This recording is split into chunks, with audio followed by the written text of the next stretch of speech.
தமிழகத்தில் ஆன்லைன் சூதாட்டத்தால் தற்கொலை செய்து கொண்டவர்கள் எண்ணிக்கையை குறைத்து காட்டுவதா? இதுவரை 84 பேர் உயிரிழந்துள்ளனர் என பாமக நிறுவனர் ராமதாஸ் கூறியுள்ளார்.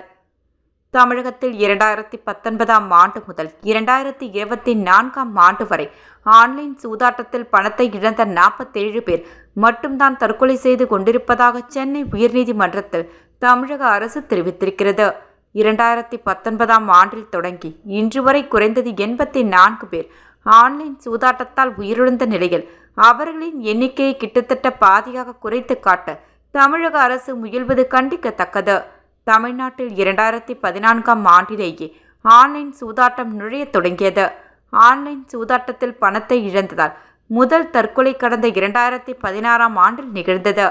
அப்போதிலிருந்தே ஆன்லைன் சூதாட்டத்திற்கு தடை விதிக்க வேண்டுமென்று வலியுறுத்தி வருகிறேன். 2019, 2020 ஆகிய ஆண்டுகளில் 10 பேர் ஆன்லைன் சூதாட்டத்தில் பணத்தை இழந்து தற்கொலை செய்து கொண்டனர். அதிமுக ஆட்சியில் கொண்டுவரப்பட்ட ஆன்லைன் சூதாட்ட தடை சட்டம் செல்லாது என்று 2021ஆம் ஆண்டு ஆகஸ்ட் மாதம் சென்னை உயர்நீதிமன்றம் தீர்ப்பளித்தது. அன்று தொடங்கி 2022ஆம் ஆண்டு அக்டோபர் மாதம் 19ஆம் நாள் புதிய ஆன்லைன் சூதாட்ட தடை சட்டம் இயற்றப்படும் வரை 29 பேர் தற்கொலை செய்து கொண்டனர்.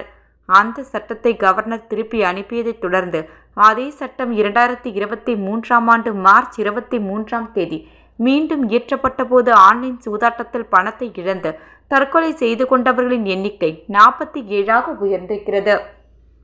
அந்த சட்டத்திற்கு அதே ஆண்டு ஏப்ரல் 10ஆம் தேதி கவர்னர் ஒப்புதல் அளித்த 50 பேர் தற்கொலை செய்து கொண்டிருந்தனர்.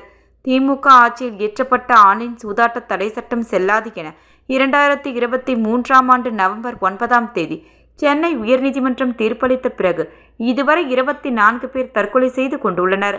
ஆன்லைன் சூதாட்டத்தில் பணத்தை இழந்தவர்கள் இதுவரை 3 காலகட்டங்களில் 84 பேர் தற்கொலை செய்து கொண்டிருக்கும் நிலையில் தவறான தகவல்களை அரசு அளிப்பதை ஏற்க முடியாது.